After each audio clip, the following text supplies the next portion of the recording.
আস্তে আস্তে আস্তে আস্তে আস্তে আস্তে বলছে এসেছে প্রভু জীব তলাতে জন্মই পাপি হতে।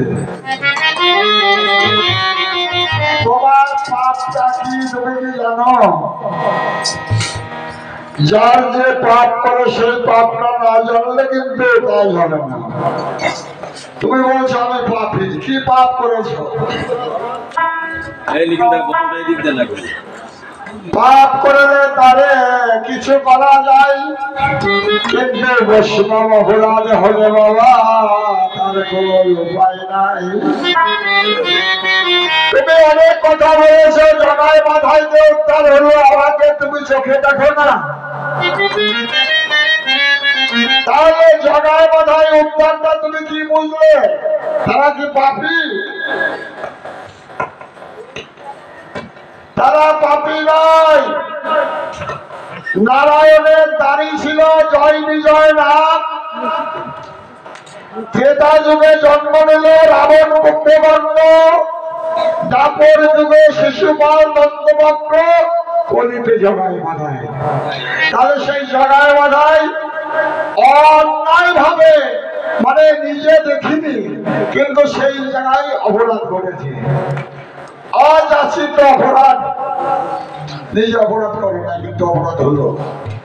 তাই সেই যুগে যুগে বললো যে তুমি নারায়ণের কাছে যখন বললো আমাদের এই অভিশাপ দিয়েছে, তো বললো 3 যুগে উদ্ধার হবে, যদি কোনো আমার ভক্তের গায়ে আঘাত করো তাহলে আমার ঠুকরে জন্ম মরবে। এখন আসলো কলিযুগে, এসে কি করলো? কলিযুগে এসে কি করলো জানে? নাম বিলাতে গেল যাওয়ার নিত্যানন্দ।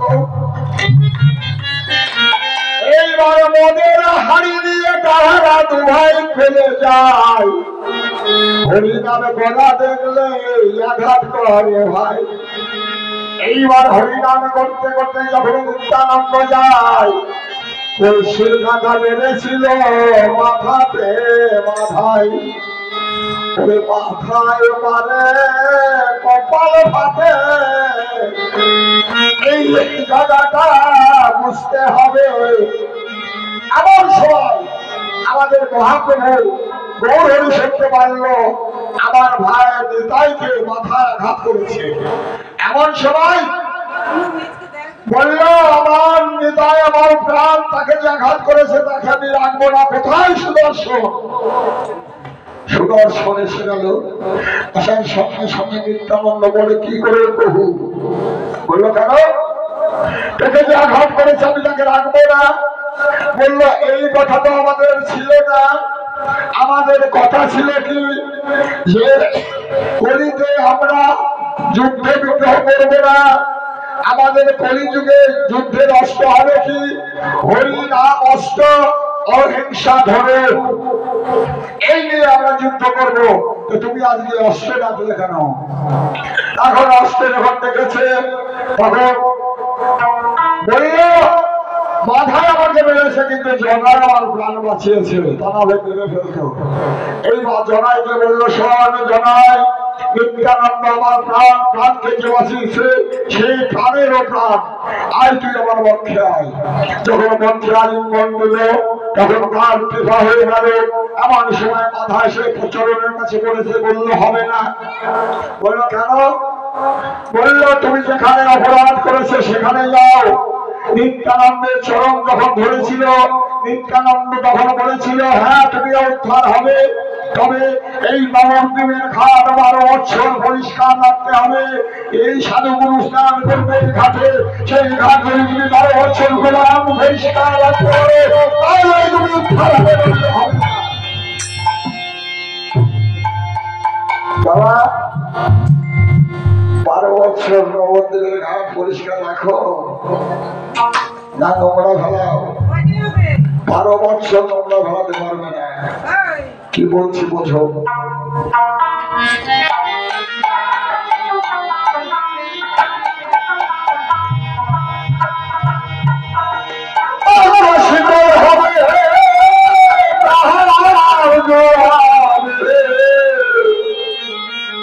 লাগলে সেই দুঃখের কুড়ে গুরুর কণ্ঠ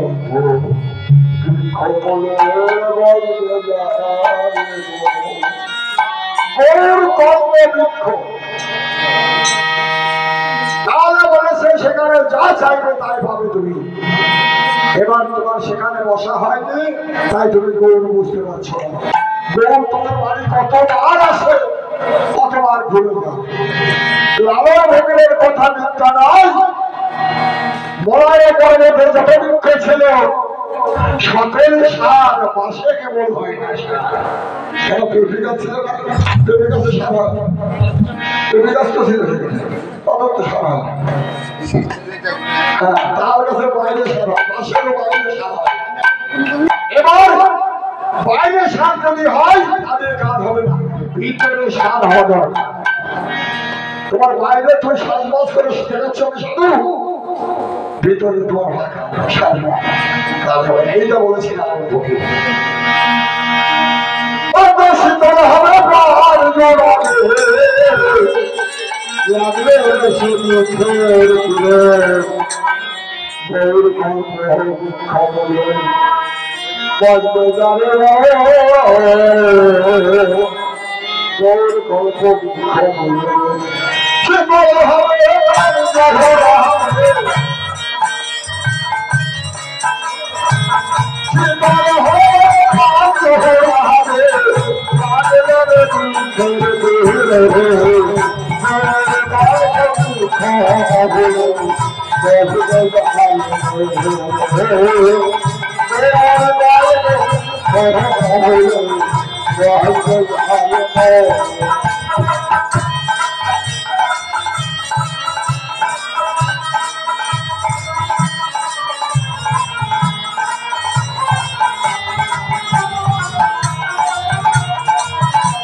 যাত্রা হবে কষ্ট, বুঝে যাবে কষ্ট।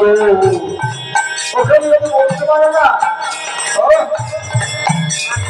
সেই জন্য বলেছে হাত ছাড়ি কিছু জহল সঙ্গে ভাবে বসে বসে প্রভু করে শান্তি করে। তুমি কাঁদলে বসো, ও সময় নাই, কাঁদে করে বসে রাখো, সময় নাই। আর বললে প্রভু রাত সাড়ে কিছু করে জল খেতে পারে, বসে প্রভু করে নাম সংস্কৃত করে।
আমাদের শিব যখন সমুদ্র মন্থন হয়, সুতাগুলো তুলে নিয়ে দেবতারা ছেড়ে গেল, এসে তখন বললো শিবের কাছে, প্রভু আমরা তো সুতা পাবো না। বলো কেন? বললো সব দেবতারা নিয়ে পালিয়ে দিয়েছে। শিব বললো আমি যাবো। শিব যখন মন্থন লাগালো, আমার সবাই দেখো সে রাজি শুনেছিল, কৃষ্ণের দেখো বাবা চলে রবীন্দ্রে, শিলকান্ত হল না গ্রহণে ফিরে চলে। আমার সবাই আরো বলে ভাবে পায়, বাবা কিন্তু ভাবে ভয় নাই। আমার সমাজ চিন্তান্ত ঘটা জীবন রাখে, কাজে দিয়ে দেখো যাবে, আর বন্ধুর কাছে রেখে যাবে শুনে শুনে, রাত্রি দিয়ে বলে দিশে শুনে দিলে কিছু ঘুমা দিয়ে বলে আসবে। এবার মায়েরা বাচ্চা ছেলে খেতে উঠলে রাত্রে 12টার সময় খেতে ওঠে, ওই চোখ পুজোই টান দেয় করি দিয়ে দুধ খাওয়া, চোখ খোলে ঘুমের ঘরে টান দিয়ে কোলের কাছে দিয়ে দুধ খাওয়া। আবার শিব যখন পার্বতী শুয়ে আছে গণেশকে নিয়ে, গণেশের পেটের মুখা শিবের পেটের মুখা। এবার নারদ কাজে করে নিয়ে শিবকে কি করে জানে? এবার ওই গণেশ শুয়ে আছে আমার কাছে, লাঠি দিয়েছিল হাতে, তো ধরা হাতে ধরে রেখেছে বাবাকে, এবার লাঠি ফেলে দিয়েছে, এবার খাটের পর থেকে ফেলে আর প্যান্ডেলকে দিয়ে দিয়েছে, আর এবার ওই ফাঁকে শিবকে শুনি দিয়েছে। যে শিবকে শুনি ওরে তার দিয়ে স্থানে দেখো লাগাই ভাই সুদাতে হলে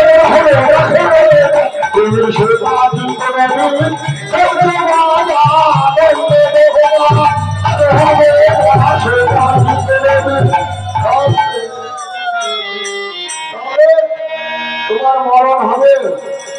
তুমি যদি কেউ বিষ খায় সে মারা যাবে। যদি কেউ সুদা খায় আমার হয়, দুইটা যদি একসাথে খায় ওরে বাঁচেও না আসে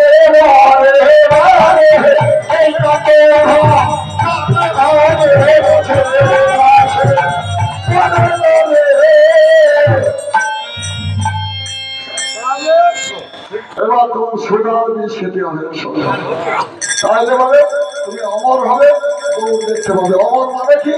ওই বললাম 12 বছর একদিন মূল্য হবে, 12 বছর ওই ঘাটটা পরিষ্কার রাখতে হবে, মরলে তাহলে তোমার দর্শন হবে। আর